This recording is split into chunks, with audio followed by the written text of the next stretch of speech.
जय हिंद दोस्तों, welcome to our YouTube channel Anuj Ranjan 06 centre में आपका स्वागत है।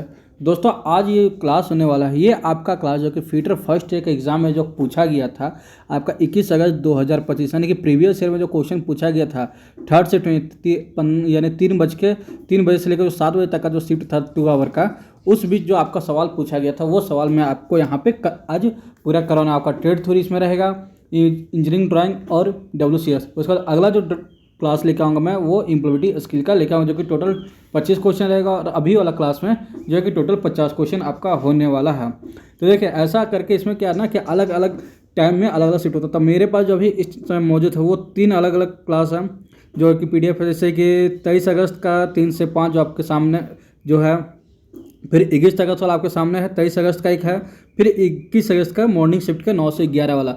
तो मैं आपको सारा जो है कि टोटल 3 अलग अलग क्लास करवाऊंगा।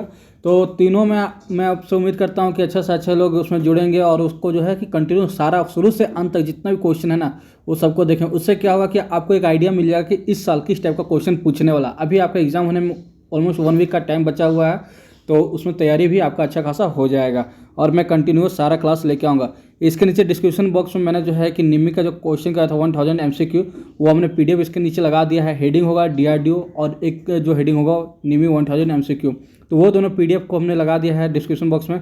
आप जाओ वहाँ से भी आप सारा जो कि सारे क्लास को आप देख लो, क्योंकि हमने निम्मी के एक बार सारा क्वेश्चन का सोल्यूशन करवा दिया है, तो आप वहाँ से देख के भी सारा प्रैक्टिस कर सकते हो। चलो आज का हम लोग क्लास शुरू करते हैं। क्लास की अगर हम लोग बात करें, जो पहला सवाल है, पहला यहाँ हम लोग जो है कि ट्रेड थ्योरी से सवाल लेने वाले हैं। तो ट्रेड थ्योरी में देखिए ये पहला जब क्वेश्चन देखोगे ना, तो ये क्वेश्चन क्या है, ट्रेड थ्योरी में भी आपका होता है, प्लस WCS जो हम लोग वर्कशॉप कैलकुलेशन एंड साइंस बोलते हैं, उसमें भी आपको ये क्वेश्चन आपको देखने को मिलता है। तो होता क्या है कि ऐसे ऐसे सवाल को जो है कि ये आपका हीट ट्रीटमेंट चैप्टर से लिया गया है। तो यहाँ पे हम लोग देख लेते हैं पहला सवाल बोलता है कि कौन सी धातु ऊष्मा और बिजली की अच्छी संवाहक है। ठीक है, यानी कि बोलता है which metal is good conductor of heat and electricity. Heat and electricity का सबसे अच्छा साधन कौन सा है, क्या wrought iron, cast iron, mild steel या फिर कॉपर। तो इसका जो राइट आंसर हो जाएगा वो हो जाएगा ऑप्शन नंबर बी, यानी कि कॉपर इधर राइट आंसर हो जाएगी। ठीक है, अब इसमें होने के बाद अब मैं क्या बोलता हूँ कि ये सारा जो डिस्कशन को मैं बता देता हूँ। जैसे कि रॉट आयरन को क्या बोलते थे, सबसे शुद्ध लोहा यानी कि प्योरेस्ट मेटल में से एक है। ठीक है, ये क्या है, तो सबसे शुद्ध लोहा आपका है। इसमें कार्बन परसेंट अगर बात करते हैं 0.02% के समथिंग इसमें कार्बन परसेंट होता है, यानी कि नाम मात्र का। इसको जो है कि कभी हम लोग मेल्ट नहीं कर सकते, यानी कि इसको गलाकर एक लिक्विड फॉर्म में नहीं ला सकते। इसको जो है कि जब भी हम लोग कर रहे हैं तो फोल्डिंग वर्क से ही हम लोग इसका प्रयोग कर सकते हैं। नीचे आपको जो है कि कॉपर हो गया जो कि नन मेटल एक है। वहीं फिर अगला हम बात करते हैं कास्ट आयरन का क्या बोलते हैं, तो ये जो है इसका मेल्टिंग सबसे ज़्यादा किया था। इसको हम लोग फोर्जिंग नहीं कर सकते। फोर्जिंग करने से क्या होगा ना, फोर्जिंग करेंगे तो ये भंगुर होता है, ब्रिटल होता है, इसलिए ये जो है ब्रिटल मटेरियल के रूप में इसको हम लोग जानते हैं। इसका कभी भी हम लोग इस्तेमाल करते हैं तो कास्टिंग करके, इसको जो है कि मेल्टिंग करके किसी भी फॉर्म में हम लोग इसको एक ढांचा में जो है कि इसको ढालकर हम लोग इसका इस्तेमाल करते हैं। जैसे किसी मशीन का बेड हो गया, काफ़ी हैवी बेड बनाना है, तो वो सब के लिए ये जो है अचानक झटका को सहन करता है। ठीक है, फिर अगला बात करें माइल्ड स्टील का हम लोग सबसे ज़्यादा इस्तेमाल करते हैं अपने दैनिक जीवन में। जैसे कि आप अपने घर का फर्नीचर देखो, स्कूल का बेंच या फिर किसी भी, तो जहाँ भी आपको गेट ग्रिल वगैरह जो भी देखोगे ना, सबका सब आपका माइल्ड स्टील का बना हुआ रहेगा। क्योंकि इसको माइल्ड स्टील पे जो है कि माइल्ड स्टील को इसको हीट करने के बाद हम इसको चाहे तो अपने अनुसार इसको हम किसी भी आकार में इसको बेंड कर सकते हैं। फोर्जिंग करके हल्का हीट कर देंगे, उसके बाद हम लोग इसको फोर्जिंग के द्वारा अपने आकार में इसको हम लोग बदल सकते हैं। क्लियर, चलिए नेक्स्ट देखते हैं। नेक्स्ट क्वेश्चन क्या बोलता है। नेक्स्ट क्वेश्चन की अगर हम लोग बात करें क्वेश्चन नंबर 2 की, तो क्वेश्चन नंबर 2 में क्या बोलता है, छत की सीट की कोटिंग के लिए जिंक मिश्र धातु का उपयोग किया जाता है। तो यानी कि बोल रहा है कि किसी भी मेटल यानी छत हो गया या फिर हम लोग वाटर पाइप की बात करें तो उन सब के ऊपर जो है कि हम लोग जो है कि जिंक का लेप लगाते हैं। ठीक है, तो उसमें कोटिंग करते हैं। तो क्यों करते हैं हम, ऑप्शन दिया है, क्या due to thermal expansion, thermal विस्तार के कारण के लिए, ऊष्मा के लिए, हीट को जो कंडक्ट कर सके, या फिर कम घनत्व लो डेंसिटी के लिए। तो क्या इसका राइट आंसर हो जाएगा, इसका right answer option number A यहाँ पे राइट आंसर हो जाएगी। क्या दिया है, ड्यू टू कोरोजन रेजिस्टेंस, यानी कि हम लोग जब भी जिंक का इस्तेमाल करते हैं इसलिए ताकि उसके ऊपर किसी भी प्रकार का जंग यानी रस्ट ना लगे। ठीक है, उसको रस्ट लगा से बचाने के लिए हम लोग जिंक का परत चढ़ाते हैं। क्लियर, ये आपका वाटर पाइप में भी होता है, जहाँ भी जैसे अंडरग्राउंड वाटर वगैरह होता है तो उसमें हम लोग क्या करते हैं, जिंक का पाइप इस्तेमाल करते हैं। लोहा का जब भी पाइप इस्तेमाल करेंगे तो वहाँ पे हम लोग जिंक का इस्तेमाल करते हैं। आजकल तो खैर PVC पाइप आ गई है आपका, जो कि प्लास्टिक का, तो वो भी इस्तेमाल होने लगा है। नेक्स्ट क्वेश्चन, क्वेश्चन नंबर 3 की बात करें। एक यदि मशीन 20 घंटे चलने के लिए उपलब्ध है लेकिन केवल 15 घंटा ही चलती है तो उपलब्ध प्रतिशत ज्ञात करें। देखिए ये क्या बोलना चाह रहा है कि एक मशीन है जो कि अपना 20 घंटा उसको काम करना था, लेकिन वो क्या होता है ना कि 15 घंटा ही काम करता है। तो इसमें जो है कि उसका काम करने की उपलब्धता यानी कि वो कितना प्रतिशत अभी काम किया है। तो ऐसे स्थिति में क्या लिखेंगे, ऊपर में 15 जो काम किया है और जो टोटल काम था, टोटल काम हमारा कितना था 20 मल्टीप्लाई 100, इसको प्रतिशत बदलना है तो 100 से मल्टीप्लाई करना, 20 25 100 और 15 मल्टीप्लाई 5 इक्वल टू क्या हो जाएगा 75, यानी कि 75% उन्होंने वर्क किया है। और रिमेनिंग वर्क की बात करें तो रिमेनिंग वर्क का 25% यानी कि 25% उसने काम नहीं किया। तो जैसे यहाँ पे आप देखोगे कि जिस स्टूडेंट ने ये एग्जाम दिया था उसने क्या किया, 25% इसका आंसर दिया, यानी कि उसने क्या किया रिमेनिंग वर्क का दे दिया। रिमेनिंग वर्क यहाँ नहीं पूछा, जो कि यहाँ पूछा कि कितने टाइम तक उन्होंने वर्क किया है। ठीक है, चलिए नेक्स्ट देखते हैं 4 नंबर क्वेश्चन। 4 नंबर क्वेश्चन में क्या बोलता है, what is the use of diamond racer. Diamond racer का उपयोग क्या है। तो डायमंड रेसर का क्या उपयोग है, ऑप्शन देता है ग्राइंडिंग द ग्राइंडिंग व्हील, यानी ग्राइंडिंग व्हील की सुरक्षा करना, गार्डिंग करना, क्या guarding of grinding wheel. Second option देता है ग्राइंडिंग व्हील को संतुलित करना यानी कि बैलेंस करना। तो बैलेंस करने के लिए हम लोग इसका इस्तेमाल नहीं करते हैं, बैलेंस करने के लिए हम लोग किसी और उपकरण का आगे क्वेश्चन है मैं आपको बता दूंगा। अगला है holding the grinding wheel, grinding wheel को पकड़ने के लिए, या फिर ग्राइंडिंग व्हील की ड्रेसिंग और ट्रिमिंग करने के लिए। तो कभी भी हम लोग अगर जब भी पूछ दे डायमंड रेसर का, डायमंड रेसर क्या होता है, एक टूल होता है आगे में छोटा सा और उसके पीछे जो है कि मेटल का धातु बना हुआ रहता है और एक स्टिक रहता है। ठीक है, और ये जो आगे में पॉइंट होता है ना, ये आपका डायमंड का बना होता है, प्योर आपका डायमंड होता है, यानी कि हीरा जिसको बोलते हैं, क्लियर, डायमंड का होता है। और ये किस लिए किया जाता है, व्हील के ऊपर जो है कि क्या होता है ना कि हम लोग काम करते करते ये जो देखिए कटिंग ग्राइंडिंग व्हील है, ग्राइंडिंग व्हील के ऊपर अलग अलग जो है कि कंटिन्यू काफ़ी उसमें कटिंग एज रहते हैं। अब वो एज में क्या होता है ना कि इस टाइप से वो डस्ट भर जाता है, जब हम लोग ग्राइंडिंग करते रहते हैं मटेरियल का तो वहाँ पे डस्ट भर जाता है और उसका धीरे धीरे क्या होता है कि काटना बंद कर देता है। तो उसको ये साफ़ करने के लिए हम लोग क्या करते हैं, डायमंड रेसर का इस्तेमाल करते हैं। इससे हम लोग डायमंड रेसर से हम लोग इसको भी साफ भी कर देते हैं, यानी कि लोडिंग को हटा देते हैं। साथ ही साथ जो कि ट्रूइंग करना है, यानी कि जब ये डिसबैलेंस हो जाता है, इसको एक एसेंट्रिक में घूमना है, बट क्या होता है ना कि कभी कभी से झटका करके ये हल्का सा एक क्रैक हो जाता है, तो उसको जब सही करना होता है तो उसमें हम लोग ट्रूइंग प्रोसेस यानी कि डायमंड जो टूल है उसके द्वारा ट्रूइंग प्रोसेस हम लोग करते हैं। और ये किस मशीन पे होता है, तो ग्राइंडिंग मशीन पे आपका किया जाता है। हम नेक्स्ट देखते हैं क्वेश्चन नंबर 5। क्वेश्चन नंबर 5 की बात करें, which rivet is use in heavy structural work, यानी कि हैवी स्ट्रक्चरल वर्क के लिए किस प्रकार के रिवेट का इस्तेमाल करते हैं। फर्स्ट ऑप्शन है snap head rivet, second option है conical head rivet, third option है pan head rivet and fourth option है काउंटरसिक रिवेट। तो इसमें जो हमने आपका ऑफलाइन जो क्लास लिया था उसमें हमने सारा रिवेट का अच्छा से क्लास ले रहा है। हालांकि देखिए रिवेट का जो अगर बात करें तो आपका सेकेंड ईयर में भी आपका ये क्वेश्चन है और फर्स्ट ईयर में, तो इसका जो राइट आंसर हो जाएगा वो पेन हेड रिवेट हो जाएगा, क्योंकि इसमें क्या बोला हैवी स्ट्रक्चर यानी कि भारी वर्क के लिए हम लोग क्या इसका इस्तेमाल करते हैं, तो पेन हेड रिवेट का इस्तेमाल करते हैं। रिवेट होता कैसा है, तो उसमें जो है कि इस टाइप से एक जो कि सिलेंड्रिकल फॉर्म बनाता है और ऊपर से ये जो है कि ऊपर वाला एरिया जो है कि हल्का गोलाकार होता है, इसको हम लोग बोलते हैं शंक और इसको बोलते हैं हेड। ठीक है, तो ये हम लोग का रिवेट होता है। नेक्स्ट क्वेश्चन देखते हैं। नेक्स्ट क्वेश्चन में क्या बोलता है, नेक्स्ट क्वेश्चन की हम लोग बात करें क्वेश्चन नंबर 6 की, तो यहाँ बोलता है कि कौन सी प्रक्रिया सीट मेटल के दो किनारों को एक साथ जोड़कर बनाती है। तो ये बोला जा रहा है कि कुछ इस प्रकार की किया गया है। ठीक है, यानी कि ये एक सीट ये है और एक ये है। अब इस दोनों को आपस में जोड़कर जो बनाए जाएंगे वो कौन सा प्रोसेस होगा, क्या हेमिंग होगा, ग्रोविंग होगा, सीमिंग होगा या नोचिंग। तो जब दो सीटों को आपस में मोड़ के जो बनाया जाता है तो उसको हम लोग सीमिंग करते हैं और इस टाइप से बना के इसको हम लोग क्या करते हैं, प्रेस कर देते हैं। तो प्रेस करने से क्या होता है, इसका जॉइंट जो है कि काफ़ी मजबूत हो जाता है, जिस प्रोसेस को हम लोग सीमिंग प्रोसेस के रूप में हम लोग जानते हैं। नेक्स्ट क्वेश्चन यहाँ पे देखिए, जो आपको ड्राइंग दिया गया है, यहाँ पे दिया गया है क्या बोलता है, चित्र में दिखाया गया हैमर के उस भाग का नाम क्या है जिसे एक्स के रूप में चिन्हित करते हैं। यानी कि यहाँ पे एक हैमर का आपको जो है कि ड्राइंग दिया गया है और हैमर के ड्राइंग में पूछा गया है कि उसका पार्ट्स का जो एक्स के रूप में डिनोट किया गया वो नाम क्या है। तो चलिए हम लोग यहाँ पे पहले हैमर का ड्राइंग देखते हैं। हैमर का ड्राइंग में देखिए एक्स का रूप में जो चिन्हित है वो तो हम बात करेंगे, उसके अलावा हम लोग देखिए इसमें सारा इसका पार्ट्स का हम लोग नाम पहले देखते हैं। तो ये जो आपको दिख रहा है ये आपका हैंडल है और किसका बना होता है, तो वुड का बना होता है। क्या है, तो हैंडल है। अब ये जो एरो दिखा रहा है तो इसको हम लोग क्या बोलते हैं, चिक बोलते हैं, चिक यानी कि फेस। ठीक है, और ये सबसे सॉफ्ट होता है। यहाँ पे क्या होता है कि आपका कंपनी का नाम, जिस कंपनी का ये हैमर बना, प्लस आपका ये हैमर का वजन, सारा चीज़ यहीं पे डिनोटेड होता है। अब रहा बात ये वाला, तो ये जो आप देख रहे हो इसको हम लोग बोलते हैं क्या, तो फेस। ऊपर वाली बात करें तो ये जो आपका कैसा सेमी सर्कल है, तो सेमी सर्कल हम लोग क्या बोलेंगे, बॉल। ठीक है, तो ऊपर वाले को बॉल बोलते हैं, नीचे को फेस। ये आपका चिक हो गया, ये हैंडल हो गया। अब यहाँ पे आइए तो यहाँ पे दो चीज़ें, एक ऐसे स्ट्रेट लाइन में आपको दिख रहा होगा, तो इसको हम लोग बोलते हैं वेज। ये किसका बना होता है, तो ये हमेशा लकड़ी का ही डाला हुआ रहता है। और यहाँ पे अच्छा से देखोगे तो इस टाइप से आई शेप में है। किस टाइप में है, तो आई शेप में। तो इसको हम लोग क्या बोलते हैं, आई होल। ठीक है, आई होल, यानी कि हम लोग हैमर का जितना भी पार्ट्स होता है, जो भी भाग है, वो सारा हम लोगों ने यहाँ पे डिस्कस कर लिया है। ठीक है, तो अब अगर हम लोग से पूछे कि इस भाग का क्या नाम है, तो चिक, चिक बोलते हैं। ठीक है, अब देखते हैं क्या ऑप्शन में है। नेक्स्ट ऑप्शन देख लेते हैं इसका। तो जी हाँ, देखिए यहाँ पे ऑप्शन नंबर बी में बात किया जाए तो चिक है। ऊपर वाले यहाँ पे जो यहाँ पे दिखाया गया है, देखिए यहाँ पे अलग अलग, ये इसको बोलते हैं फेस।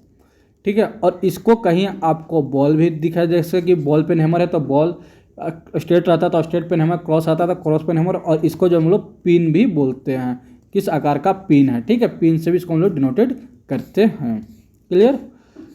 नेक्स्ट देखते हैं क्वेश्चन नंबर 6। क्वेश्चन नंबर 6 की अगर हम लोग बात करें तो क्या दिया है, what is the which type of fastener use in snap building, ship building to hold the structure. यानी कि शिप बिल्डिंग वर्क में जो है कि शिप बिल्डिंग में संरचनाओं को पकड़ने के लिए किस प्रकार के फास्टनर का उपयोग किया जाता है। देखिए शिप बिल्डिंग की अगर हम लोग बात करें, शिप बिल्डिंग किसका बात कर रहा है, यानी कि पानी जहाज, जो आपका बड़े बड़े हैवी स्ट्रक्चर जो पानी जहाज होते हैं आपको समुद्र में, तो उसमें किस प्रकार का स्ट्रक्चर का इस्तेमाल किया जाता है। क्या permanent fastener, temporary fastener, semi permanent, या फिर रिमूवेबल फास्टनर। तो रिमूवेबल फास्टनर का इस्तेमाल हम लोग नहीं करेंगे। देखिए शिप बिल्डिंग क्या होता है ना, कि काफ़ी हैवी वर्क होता है, और इसमें जो है कि काफ़ी आपके बड़े बड़े कंटेनर वगैरह लोड होते हैं, समुद्र में चलते हैं, तो यहाँ पे हम लोग परमानेंट फास्टनर का इस्तेमाल करते हैं। परमानेंट फास्टनर का, यानी option number A is the right answer हो जाएगी। ठीक है, नेक्स्ट देखते हैं यहाँ पे क्वेश्चन नंबर 9 की अगर हम लोग बात करें तो क्वेश्चन नंबर 9 में यहाँ पे क्या दिया गया, हम what is the upper limit of component. तो यहाँ पे एक जो है कि वैल्यू दी गई है 20.000, माइनस में है 0.005 और प्लस में है 0.008। अब इसमें क्या पूछा है कि अपर डिवीज़न क्या है, अपर डिवीज़न बताइए। तो अपर डिवीज़न की अगर हम बात करें तो कभी भी देखिए मेन साइज जो बेसिक साइज है हमारा, इसको क्या बोलते हैं, बेसिक साइज। अभी बेसिक साइज में अपर डिवीज़न को हम लोग ऐड कर देते हैं। अगर लोअर डिवीज़न पूछता तो इसमें हम लोग इसको घटा दें। यहाँ पे क्या पूछा है, अपर डिवीज़न। तो जब हम लोग 20.00 में अगर 0.008 को अगर हम लोग ऐड ऑन करें तो क्या होगा, 800.02, यानी कि 20.008, यानी अपर डिवीज़न क्या हो जाएगा, इसका जो मैक्सिमम साइज तो वो हो जाएगा हम लोग का 20.008 इज द राइट आंसर हो जाएगी। क्लियर, बहुत सुंदर। चलिए नेक्स्ट देखते हैं हम। अगर देखिए आप लोगों को मेरा मेहनत पसंद आ रहा होगा ना, तो कृपया वीडियो को लाइक भी करिएगा और अपने दोस्तों के साथ शेयर कीजिएगा। जब पहली बार वीडियो देख रहे होंगे ना, वो लोग जो है कि सब्सक्राइब कर लीजिएगा। ऐसे में आपको टोटल 3 क्वेश्चन देने वाला, 3 सेट देने वाला हूँ, तो आप लोग कंटिन्यू जो है सारा क्वेश्चन को देखिए, आपका एग्जाम में काफ़ी हेल्पफुल होने वाला है। ये देखते हैं, which is the purest form of an iron, यानी कि लोहे का सबसे शुद्ध रूप कौन सा होता है। जब लोहे की सबसे शुद्ध रूप की अगर हम लोग बात करें तो कौन सा हो जाएगा हम लोग का लोहे का सबसे शुद्ध रूप। हमने शुरू में ही बताया था कि रॉट आयरन जो हम लोग का सबसे शुद्ध रूप में जाना जाता है।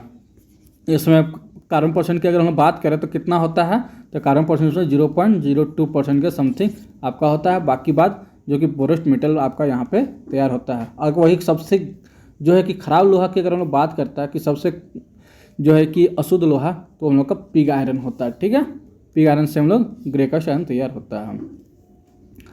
नेक्स्ट देखते हैं 11 नंबर क्वेश्चन। 11 नंबर क्वेश्चन में क्या बोल रहा है, संयोजन सेट यानी कि कॉम्बिनेशन सेट का कौन सा भाग 1 डिग्री की सटीकता के अंदर जो कि कोनों को चिन्हित करने और मापने के लिए उपयोग किया जाता है।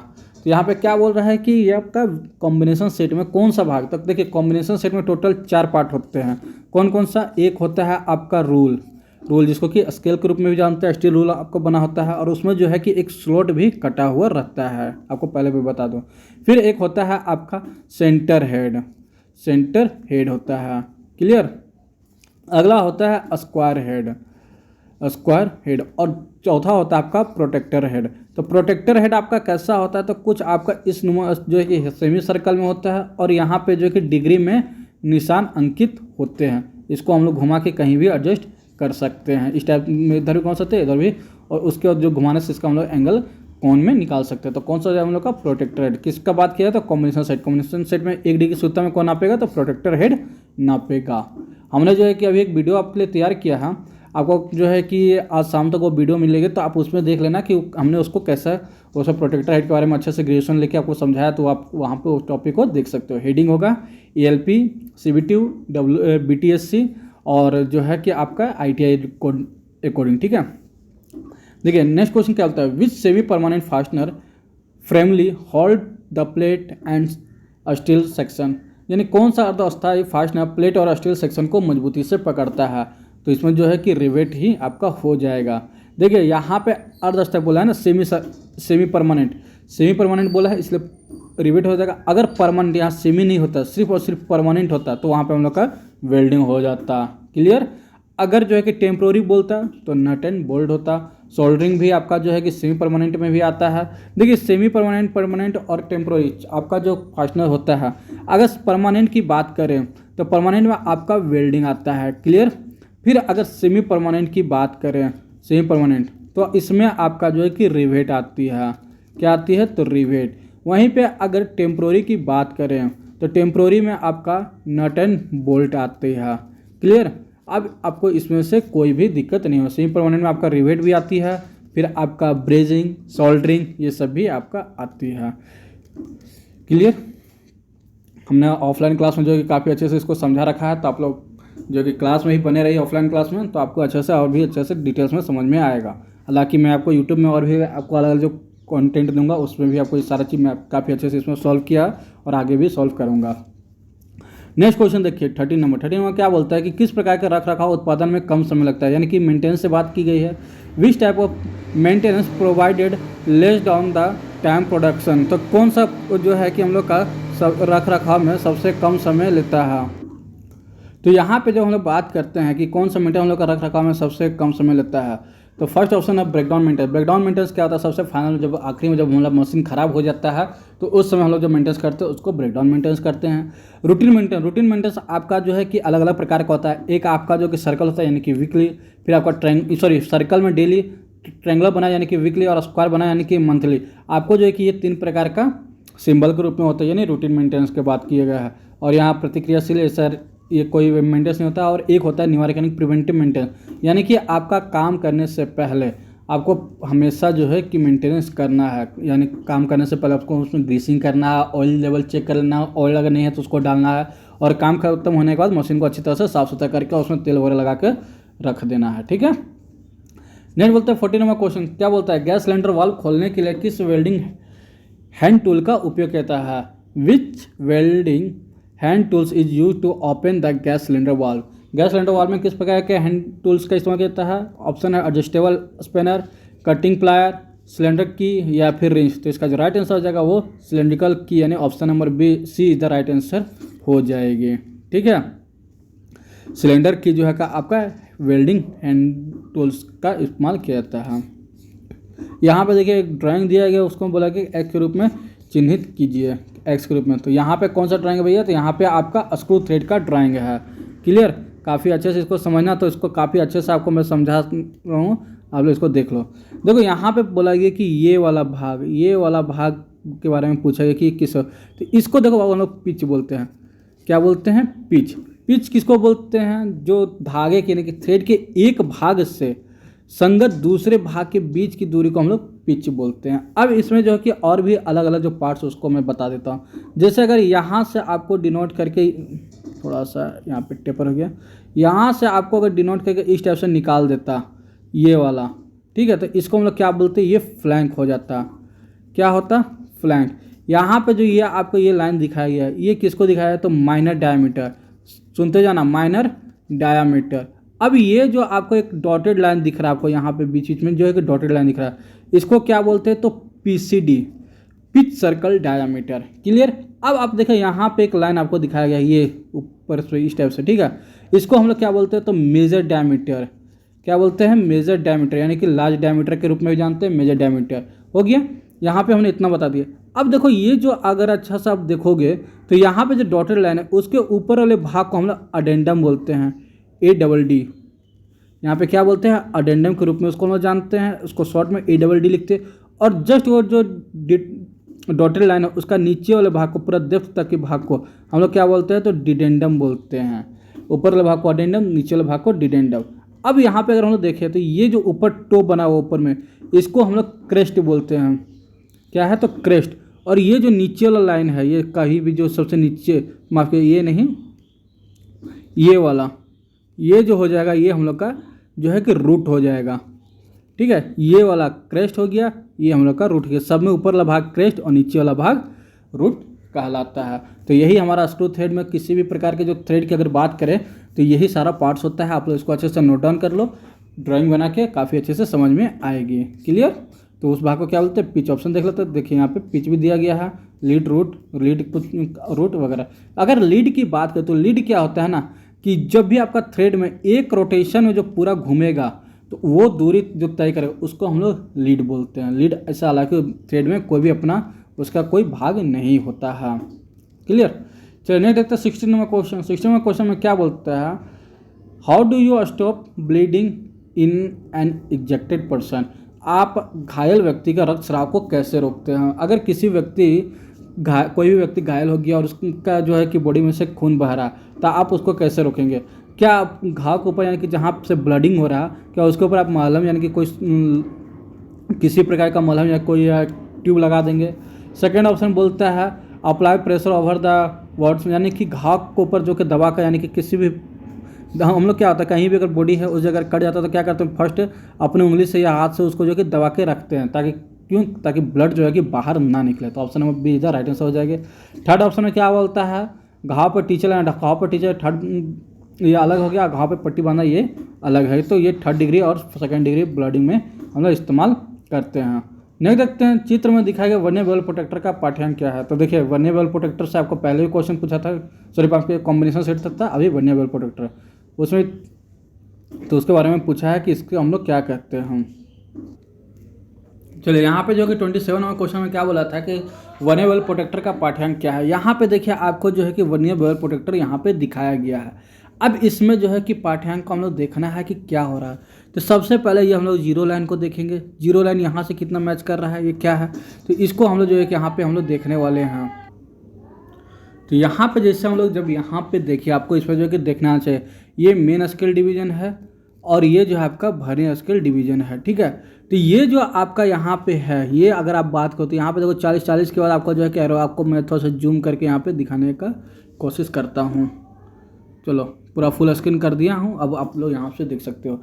ये जो है कि 40 पे है, उसके बाद जो है कि 8.5, फिर यहाँ पे एक सीधा लाइन आया हुआ। तो ये क्या दिखा रहा है कि ये 41 डिग्री, कितना है, तो 41 डिग्री। अब मिनट की अगर हम लोग बात करें तो 1 2 3 4 इधर से करते हुए जो है आपका यहाँ पे 30 मिनट हो जा रहा है, 31 32 33 34, यहाँ पे अलग अलग जो है कि मिनट यानी कि लगभग यहाँ पे 60 है और ये आपका 55 हो जाएगा। और ये आपका यहाँ पे ये वाला जो आपका एरो दिख रहा है ये आपका 50 मिनट के समथिंग होगा। तो हम लोग देख लेते हैं ऑप्शन में कितना यहाँ पे दिया गया है, तो उसके हिसाब से हम लोग इसको आसानी से आंसर लगा सकते हैं। देखिए ऑप्शन में भी बहुत सुंदर देखिए मैच मिल गया ना, 41 डिग्री 50 मिनट, इसका राइट आंसर हो गया। ऑप्शन नंबर डी इसका राइट आंसर हो जाएगी।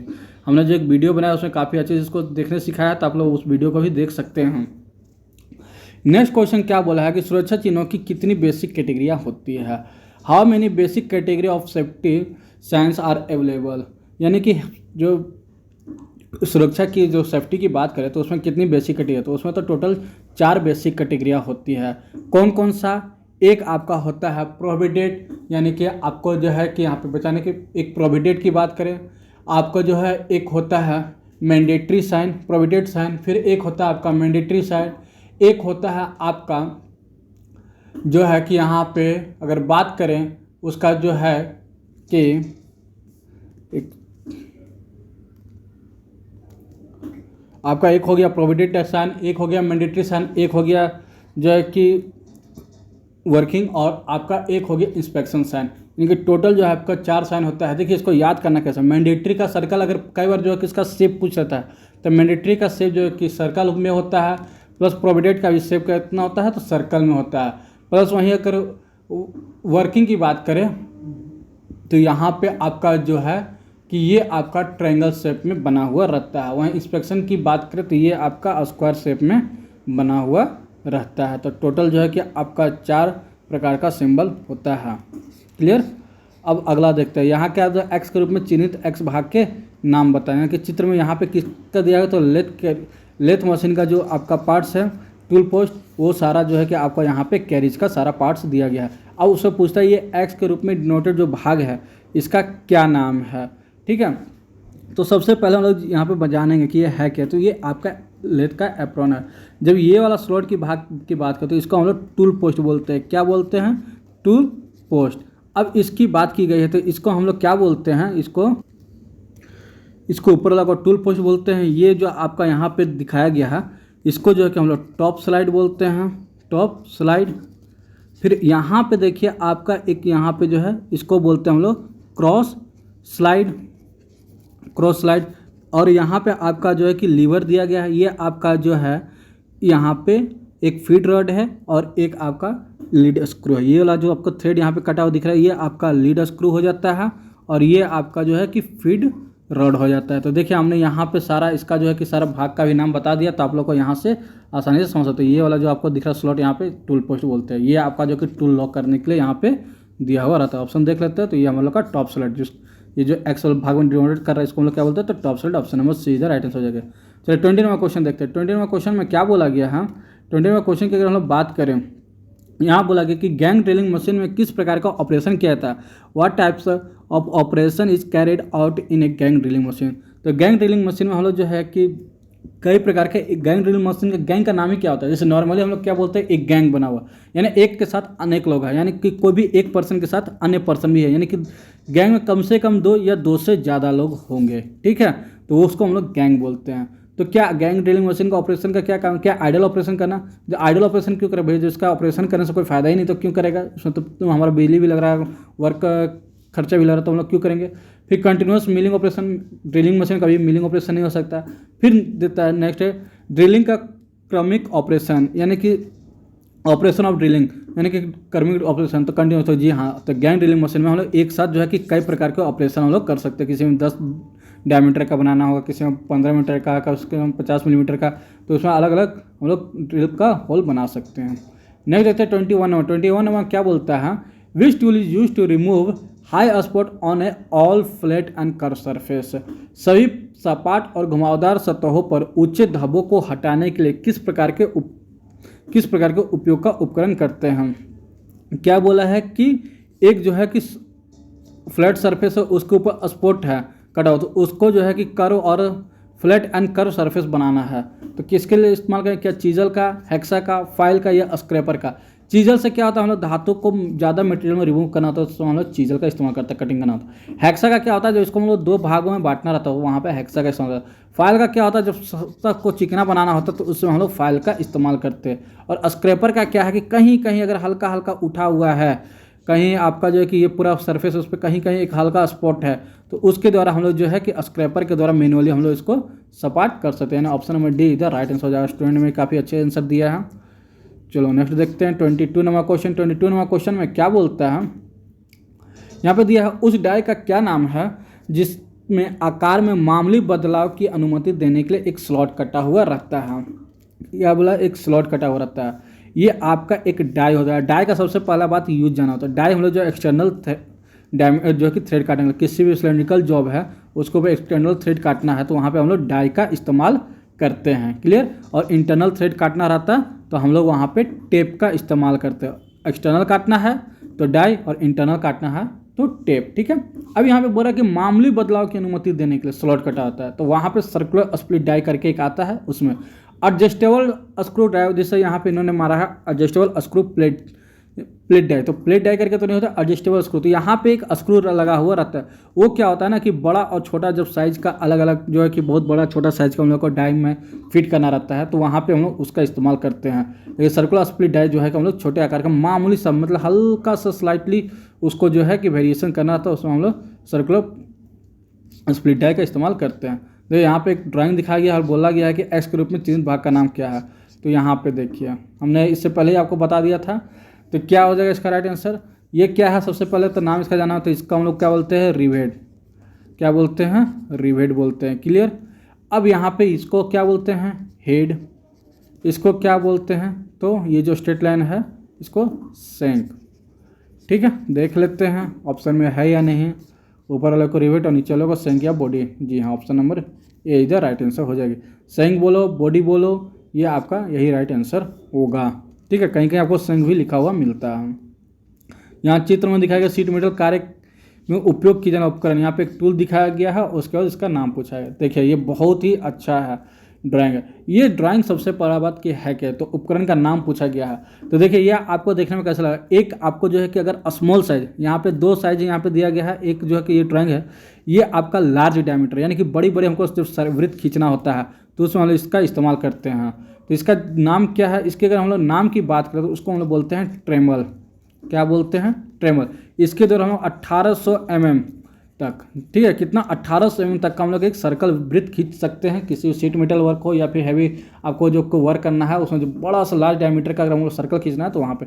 और छोटे जब हम लोग को सर्कल खींचना होता है 10 mm, 20 mm, 50 mm का, तो उस समय हम लोग किसका इस्तेमाल करते हैं, तो डिवाइडर का। ठीक है, डिवाइडर का। क्लियर, मेटल के ऊपर डिवाइडर का इस्तेमाल करते हैं। कोई कंपास मत बोल देना। क्या राइट आंसर हो जाएगा, ये लार्ज डायमीटर खींचना है तो ट्रेमल इधर राइट आंसर हो जाएगी। जेनी कैलिपर, यहाँ पे एक देखिए ऑप्शन दिया गया है जेनी कैलिपर। जेनी कैलिपर का इस्तेमाल हम लोग क्या करते हैं, तो कोनों पर से जो है कि स्ट्रेट लाइन खींचने के लिए, कोना पे से एक स्ट्रेट लाइन खींचना है, उस हम लोग जेनी कैलिपर का इस्तेमाल करते हैं। डिवाइडर हम लोग क्या करते हैं, छोटा सा सर्कल खींचने के लिए डिवाइडर का इस्तेमाल करते हैं। क्लियर। विंग कंपास जो है कि हम लोग नॉर्मली जो है कि इसको एडजस्ट करने के में हम लोग इस्तेमाल होता है, इसलिए विंग कंपास उसका नाम पड़ता है। हाँ, next 25 number question. 25 number question में अगर हम लोग बात करें कि क्वेश्चन क्या दिया गया है, किस फाइल की पूरी लंबाई में समानांतर किनारे होते हैं। ये हम लोग का बोल रहा है कि जो फाइल हम लोग का बना होता है वो पूरी लंबाई में होना चाहिए। ठीक है, हम लोग नॉर्मली हम लोग फाइल का जो होता है वो क्या होता है कि यहाँ से हल्का सा ऐसे स्लाइटली टेपर होता है, जिसको 3/4 में हम लोग टेपर के रूप में हम लोग जानते हैं। पर इसने क्या बोला ना कि पूरी लंबाई में एक समानांतर एक ही फ्लैट होना चाहिए। तो जैसे तो इसको क्या बोलते हैं, ऑप्शन है रास्प कट फाइल। तो जिन्हें रास्प कट फाइल में क्या होता है, ये ट्रेंगुलर बना हुआ रहता है उसके ऊपर। हैंड फाइल, तो जो पूरी लंबाई में रहता है समानांतर, उसको हम लोग हैंड फाइल के रूप में हम लोग जो है कि जानते हैं। ठीक है, बास्केट फाइल, बास्केट फाइल का इस्तेमाल हम लोग हैवी मटेरियल रिमूव करने में इस्तेमाल करते हैं। सिंगल कट फाइल का हम लोग जो है कि फिनिशिंग वर्क के टाइम हम लोग इसका इस्तेमाल करते हैं। क्लियर। अब इसका राइट आंसर पता चल गया कि पूरी समानांतर में कौन सा होगा, तो हम लोग का हैंड फाइल इसका राइट आंसर हो जाएगा। कहीं कहीं आपको फ्लैट फाइल भी लिखा हुआ मिल जाता है, तो फ्लैट फाइल और हैंड फाइल में थोड़ा अंतर है। नेक्स्ट क्वेश्चन क्या बोलता है कि वेल्डिंग के दौरान करंट सेटिंग कौन सा कारक निर्धारित करता है। विच factors determine the current setting during welding. तो वेल्डिंग के दौरान जो है कि करंट का सेटिंग करना ये कैसे निर्धारित करता है। ऑप्शन है डायमीटर ऑफ एन इलेक्ट्रोड। क्या इलेक्ट्रोड का व्यास के हिसाब से हम लोग करंट सेटिंग करते हैं। तो जी हाँ, देखिए 2 प्रकार से आपका जो करंट सेटिंग होता है। एक आपका जो है कि किस मेटल के ऊपर वर्क कर रहे हैं, मेटल वर्क, यानी कि आपका कैस्ट आयरन है, माइल्ड स्टील है, रॉट आयरन, उसके ऊपर आप वेल्डिंग कर रहे हैं, एल्युमिनियम, कापर, ब्रास, स्टील, इस सब के ऊपर, उसके लिए। और दूसरा आपका जो होता है वो आपका जो इलेक्ट्रोड रॉड होता है उसका जो डायमीटर, कितना डायमीटर का है, उसके हिसाब से भी करंट को हम लोग एडजस्ट करते हैं। तो इलेक्ट्रोड का डायमीटर के हिसाब से यहाँ पे हम लोग इसको करंट को एडजस्ट करते हैं, ना तो लेंथ ऑफ इलेक्ट्रोड का लंबाई से कोई मतलब नहीं। वेल्डिंग की स्थिति क्या है, क्या स्प्लिट भी वेल्ड है, स्ट्रेट वेल्ड है, इससे हम लोग को कोई मतलब नहीं। टाइप्स ऑफ जॉइंट का प्रकार से भी हम लोग को कोई मतलब नहीं है। तो किससे मतलब है, तो डायमीटर से। ठीक है, आपको ट्रेड थ्योरी का क्लास में आप काफ़ी अच्छे से पढ़ाया भी गया है।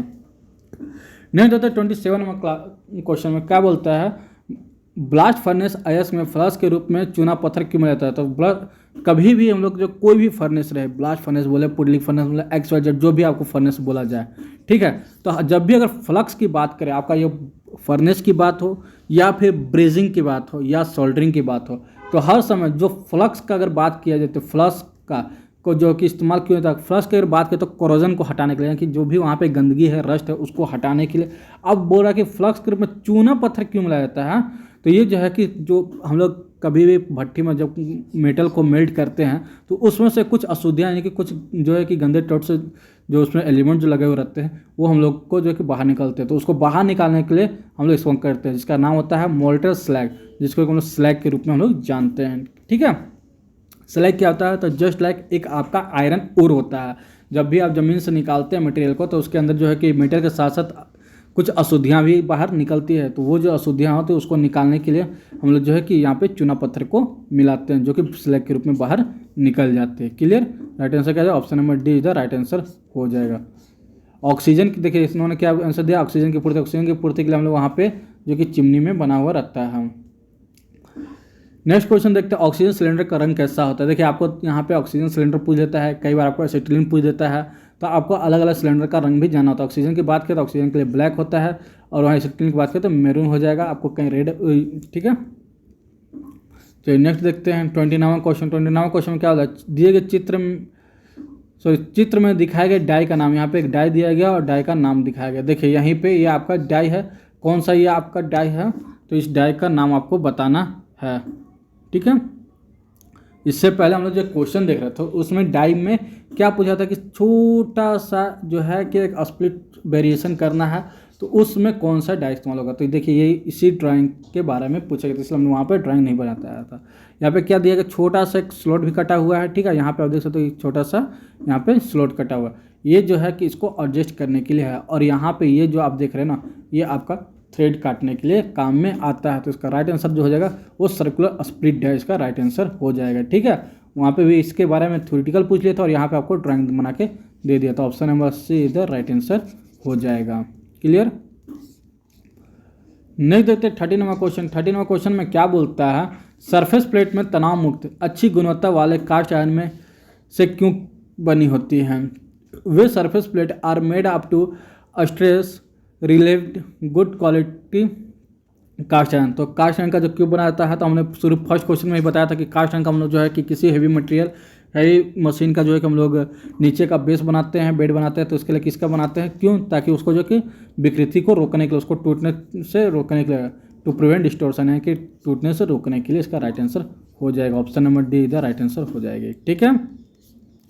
नहीं देते 31 नंबर। 31 नंबर क्वेश्चन में क्या दिया गया है कि चित्र में दिखाए गए ट्राई स्क्वायर का उपयोग क्या है। तो भैया हम लोग ड्राइंग पहले देख लेते हैं कि यहाँ पे देखिए ड्राइंग है, तो ड्राइंग में यहाँ पे दिखाया गया। अब इसमें बोल रहा है कि ये जो वर्क कर रहा है ये हम लोग क्या बोलते हैं, इसको ट्राई स्क्वायर बोलते हैं।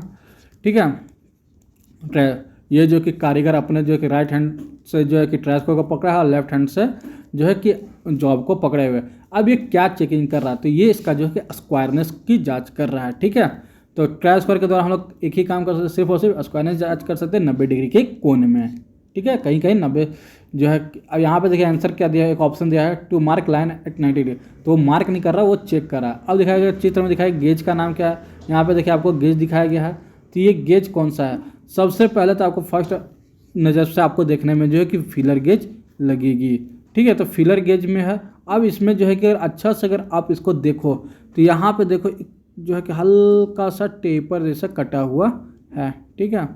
यानी कि ये पूरा स्ट्रेट लाइन नहीं है, तो कैसा लाइन है भैया, तो हल्का सा यहाँ पे एक कर्व जैसा बना हुआ है। ठीक है। अगर अच्छा से आप देख पाओगे तो ये कौन सा होता है, तो ये हम लोग का रेडियस गेज के रूप में हम लोग इसको जानते हैं। इसी में जो अगर थ्रेड कटा हुआ रहता है तो हम लोग का पिच गेज होता है, और जब थ्रेड ना कटा हुआ है सिर्फ जो है हल्का सा कर्व जैसा बना हुआ तो वो हम लोग का रेडियस गेज इसका राइट आंसर हो जाता है। ऑप्शन नंबर सी यहाँ पे आप देख सकते हैं।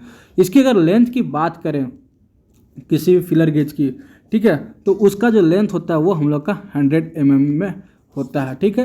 अगर इसकी थिकनेस की बात करें 0.03 mm से लेकर जो है कि 3 mm तक के साइज में आपका जो है कि अलग अलग पत्ती यहाँ पे बना हुआ रहता है। क्लियर। नहीं देखिए 33 नंबर क्वेश्चन।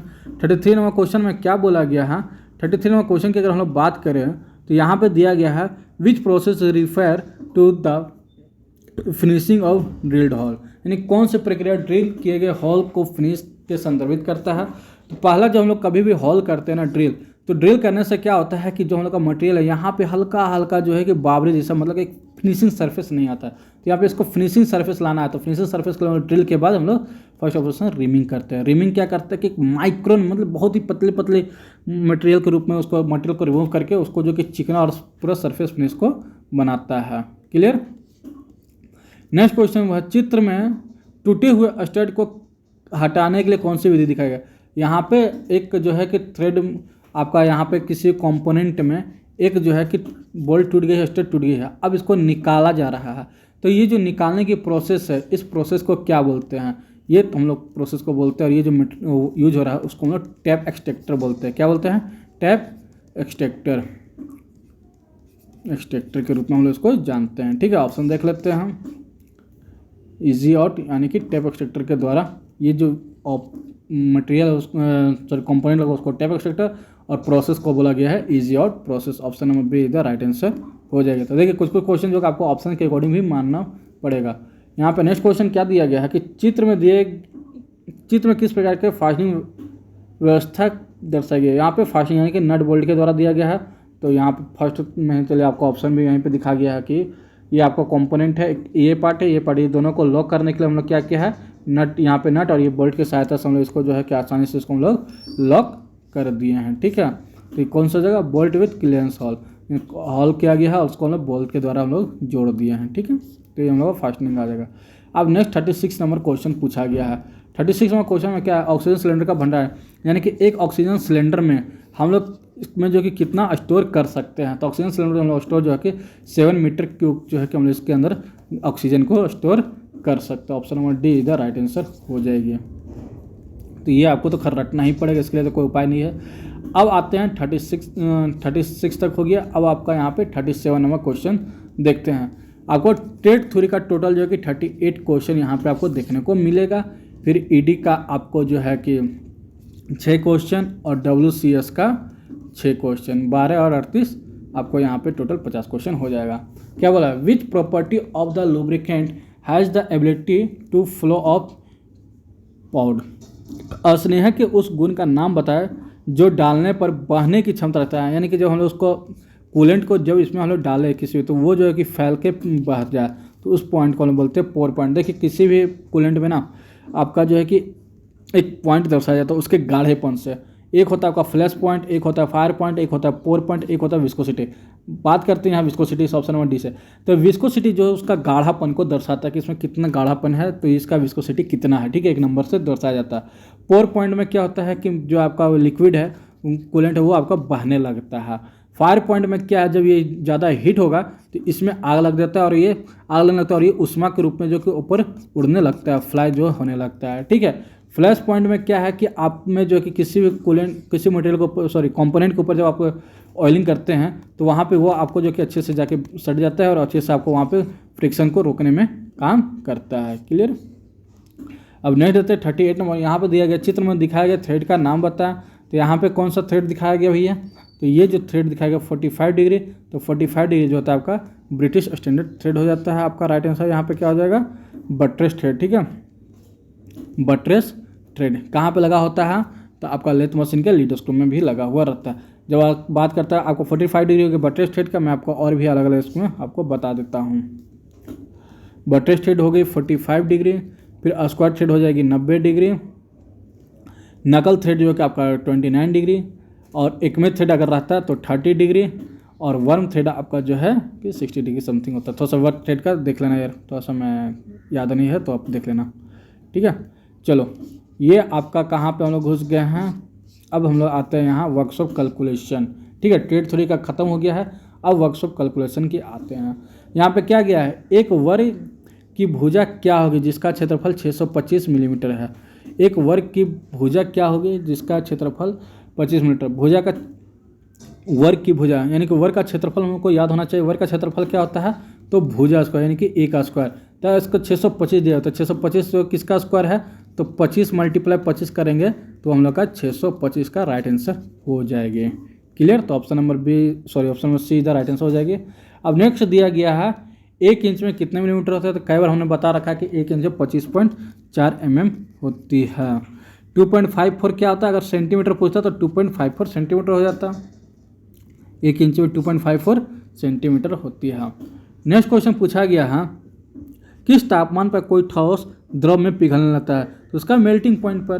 किसी भी मेटल का मेल्टिंग पॉइंट कितना होता है? तो उसके जो हर मेटल का अलग अलग मेल्टिंग पॉइंट होता है। जैसे कि अगर हम बात करें कॉपर का तो इसका होता है 1083, टिन की बात करें तो आपका 332 के समथिंग होता है। तो अलग अलग मेटल का अलग अलग जो कि मेल्टिंग पॉइंट होता है। नेक्स्ट क्वेश्चन देखते हैं क्वेश्चन नंबर 4। क्वेश्चन नंबर 4 में क्या दर्शाया दिया गया है? 0.456 दशमलव को भिन्न में प्रतिशत में बदले तो इसको भिन्न में बदलना है, भिन्न प्रतिशत में 1 1 2 3 1 2 3 मल्टीप्लाई 100 जो करो 2 0 2 0 यहाँ कट गया, तो इसको जब यहाँ से 1 0 से यहाँ तो हो जाएगा हमारा राइट आंसर 45.6%। ठीक है, काफ़ी इजी ये आपका WCS में क्वेश्चन पूछा जाता है, तो इसमें किसी को भी डरने की आवश्यकता नहीं है। नेक्स्ट क्वेश्चन क्या बोलता है, which is the unit of current, यानी कि धारा की इकाई क्या होता है, तो एम्पियर होती है। काफ़ी इजी है। नेक्स्ट क्वेश्चन पूछा जाए उष्मा का SI यूनिट क्या होता है, तो उष्मा का SI यूनिट को हम लोग जूल के रूप में जानते हैं। Option number be the right answer. अब आ गए यहाँ पे इंजीनियरिंग ड्राइंग। देखिए इंजीनियरिंग ड्राइंग में मैं आपको जो है कि बता रहा हूँ, उसके अलावा मैं आपको क्या करता हूँ यहाँ पे से आपको क्वेश्चन मैं बताने का कोशिश करता हूँ। ठीक है, स्क्रीन आपको छोटा पड़ सकता है, तो पहले तो मैं इस क्वेश्चन को ही जूम कर लेता हूँ। ठीक है, हालांकि पहले ही क्वेश्चन यहाँ पे आंसर दिखा दिया, तो दिखाया गया है कि एक मानक अभ्यास ग्रुप में कौन सा शीर्षक ब्लॉक यानी कि टाइटल ब्लॉक जो है कि किस स्थिति में होना है। तो टाइटल ब्लॉक कभी भी हम लोग कैसा बनाते हैं, टाइटल ब्लॉक की अगर हम लोग बात करें तो टाइटल ब्लॉक जो होता है हम लोग का वो होता है किसी भी ड्राइंग शीट में, ये हम लोग का ड्राइंग शीट है। ठीक है, तो ड्राइंग शीट में दाहिने में नीचे साइड यहाँ पे हम लोग का टाइटल ब्लॉक होता है। इसका हाइट की बात करें तो इसका हाइट होता है 65 mm, और ये लेंथ की बात करें तो 185 mm जिसका लेंथ होती है। तो ये हम लोग का टाइटल ब्लॉक यहाँ पे बनाया जाता है। टाइटल ब्लॉक में क्या होता है, तो आपका नाम होता है, आपके कंपनी का नाम होता है, या फिर आप कभी इंस्टीट्यूट में है तो आपका इंस्टीट्यूट का नाम लिखना होता है, ट्रेड लिखना होता है, डेट लिखना होता है, प्लस किस मेटल पे वर्क किया गया है, प्लस ऑपरेशन किया गया है, कौन सा जॉब बनाया गया वो आपको यहाँ पे लिख के दर्शाना होता है। ठीक है, नेक्स्ट बोला गया है कि मानक के अनुसार कौन सा तीर से सही है, यानी कि हम लोग को एरो हेड के बारे में पूछा गया है, करेक्ट एरो हेड। तो एरो हेड कैसा होता है, देखिए हम लोग दो प्रकार के, इस टाइप से हम लोग एरो हेड जानते हैं जो कि प्रॉपर सही नहीं है। एरो हेड कभी भी ये हो गया और इस टाइप से, और पूरा इसको आपको हम लोग फिल कर देते हैं। ठीक है, ये कितना का रेशियो में होता है, तो 3:1। इसका जो यहाँ से यहाँ तक का जो लेंथ रहता है वो होता है 3 mm, और ये जो ऊपर हाइट होता है ये होता है 1 mm। ठीक है, तो ये हम लोग देख लेते हैं ऐसा ड्राइंग कहाँ पे है भैया। तो ऐसा हम लोग को ड्राइंग देखने के लिए देखो ऑप्शन नंबर डी में जब जाते हैं तो हम लोग को काफ़ी अच्छे से शार्प एंड दिख रहा है। ठीक है, अब ये मत बोल देना भैया, ये देखो ये क्या, ये तो ट्रायंगल दिख रहा है, हमने क्या बोला है कि शार्प है, ये 3 और ये 1। ठीक है, अगर ये 6 mm रहा 3:1 का रेशियो में होता है। ठीक है, अगर लेंथ 3 mm की जगह 6 mm करेंगे तो इसको 2 mm करेंगे, अगर 9 mm होगा तो ये 3 mm होगा। तो 3:1 का रेशियो में ही हम लोग को हमेशा बनाना है। अब दिया गया उपकरण का नाम बताइए, ये एक प्लायर है तो कौन सा प्लायर है भैया, तो कटिंग प्लायर आपका दिखाया गया है। Option number A is the right answer हो जाएगी। नेक्स्ट क्वेश्चन नंबर 4, तो उपकरण को पहचाना, तो ये कौन सा उपकरण भैया, एक तो हैमर है। अब हैमर में कौन सा हैमर है, तो बॉल पेन हैमर है। ठीक है, देख लेते हैं भैया कि बॉल पेन हैमर है या नहीं, तो जी हाँ बॉल पेन हैमर यहाँ पे दिया गया है। Option number B is the right answer हो जाएगी।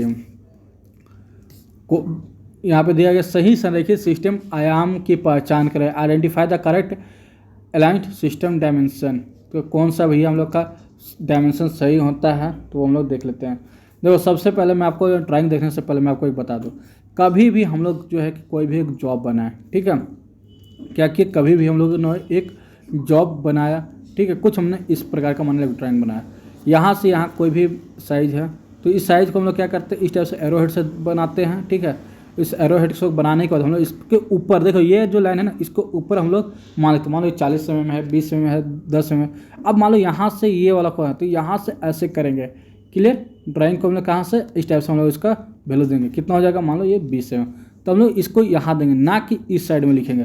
तो सबका लिखने का तरीका से ही, अब जैसे जो ऊपर के टॉप व्यू का अगर हम लोग यहाँ पे साइज लिखेंगे, मान लो ये हम लोग का 100 mm है, तो 100 mm कहाँ लिखेंगे, क्या हम लोग नीचे लिखेंगे, क्या इस जगह लिखेंगे या इस जगह, तो नहीं ऊपर वाला एरिया में लिखेंगे। ठीक है, तो कहाँ पे है, तो देखिए सबसे पहले आपको जो ऊपर में यहाँ पे लिखा गया सही बात है, यहाँ पे जब नीचे लाएंगे तो दिखाई नहीं है, यहाँ ये साइड में जो है दिखाया गया है तो ये भी बाहर की ओर, तो यहाँ पे भी अंदर है, और ये जो हम लोग इधर लिखते हैं तो ये हम लोग को बाहर में लिखना होता है, तो यही हम लोग का करेक्ट है। अलग ऑप्शन भी आपको दिखा देता हूँ कि गलती क्या है, क्या इसमें ये एरो हेड बनता है, कभी हम लोग इस टाइप से बीच में वैल्यू लिखते हैं क्या इंजन ड्राइंग में, तो नहीं, ये हम लोग का गलत हो गया। देखिए बीच में एरो हेड का बीच में यहाँ पे लिखा गया, इसलिए ये हम लोग का गलत हो गया।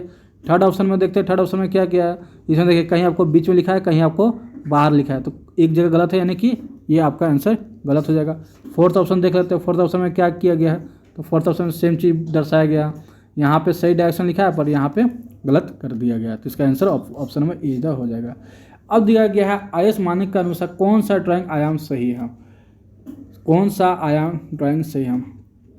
यहाँ पे एक ड्राइंग आपको दिया गया है, ठीक है, क्या दिया गया, तो एक आपको यहाँ पे ड्राइंग दर्शाया गया है। अब इसमें पूछा गया है कि जो हमने डायमेंशन दिया है इसमें कौन सा डायमेंशन सही है। तो कभी भी डायमेंशन कैसे होगा, यहाँ से हमने इसको खींच दिया, ये एरोहेड भी दे दिया, fill and close and filled आपका एरोहेड होगा, उसके बाद हम लोग यहाँ पे डायमेंशन को लिखेंगे। ये हो गया एक क्लियर। दूसरा भी रहेगा, तो दूसरा हम लोग क्या करेंगे, यहाँ से यहाँ पे आपको करके और इस जगह जो है कि एरोहेड बनाएंगे, फिर यहाँ पे लिखेंगे जो भी है, मान लो ये 20 mm हो गया। फिर ये तीसरा क्या होगा, यहाँ से यहाँ करेंगे, इसमें भी एरोहेड बनाएंगे और डायमेंशन यहाँ पे लिखेंगे, मान लो ये 30 mm है। तो इस टाइप से जहाँ पे भी देखो, तो क्या इसमें है, तो यहाँ पे देखो इसमें क्या किया ना, ऊपर होना चाहिए था, यहाँ हमने क्या बनाया है ऊपर, लेकिन इसने क्या किया है नीचे, यानी कि ये ऑप्शन में ए गलत है। चलो अगला देखते हैं ऑप्शन नंबर बी में क्या सही है या नहीं, ऑप्शन नंबर बी में क्या गलती है या नहीं। ऑप्शन बी में देखो हमने क्या किया, ऊपर में लिखा है, इसने क्या किया एक नीचे में लिखा है एक ऊपर में, तो ये भी यहाँ पे इसका गलत हो गया है, ठीक है। नेक्स्ट देखते हैं ऑप्शन नंबर सी में, तो जी हाँ ऑप्शन नंबर सी में जो हमने लिखा है सेम वैसे देखो, ये इसका बाहर है, ये हमने बाहर वैल्यू लिखा है, तो ये भी बाहर वैल्यू लिखा है, हमने ये अंदर वैल्यू लिखा है, इसने भी अंदर वैल्यू लिखा है, यहाँ पे भी हमने अंदर, तो यहाँ पे भी अंदर, यानी ऑप्शन नंबर सी इधर राइट आंसर हो जाएगी, ठीक है। अगला भी देख लेते हैं ऑप्शन नंबर डी में क्या गलती किया भाई। ऑप्शन नंबर डी में भी देखो एक अंदर तो एक ऊपर, एक नीचे लिखा है एक ऊपर लिखा है, तो ये हम लोग का गलत हो जाएगा, यानी ऑप्शन नंबर सी इधर राइट आंसर हो जाएगा। तो नहीं देखते हैं हम। नेक्स्ट यहाँ पे आपका आ गया है इम्प्लॉयबिलिटी स्किल। तो इम्प्लॉयबिलिटी स्किल का जो है कि मैं अलग से क्लास लूँगा, क्योंकि ये काफ़ी ज़्यादा बड़ा आपका वीडियो हो जाएगा। तो इसमें इम्प्लॉयबिलिटी स्किल टोटल 25 क्वेश्चन है, मैं 25 क्वेश्चन के लिए आपका एक अलग से वीडियो बना दूंगा। तो आई होप आपको वीडियो पसंद आएगा। अगर वीडियो पसंद आए तो कृपया वीडियो को लाइक कीजिएगा, अपने दोस्तों के साथ शेयर कीजिएगा, और चैनल पर पहली बार आए हैं तो चैनल को सब्सक्राइब जरूर कर लीजिएगा। मैं आपका जो टोटल अभी मेरे पास टोटल जो कि 3 सेट है, तीनों सेट को 1 बाय 1 मैं आपके सामने जो है कि लेकर आऊँगा। चलिए मिलते हैं नेक्स्ट वीडियो में।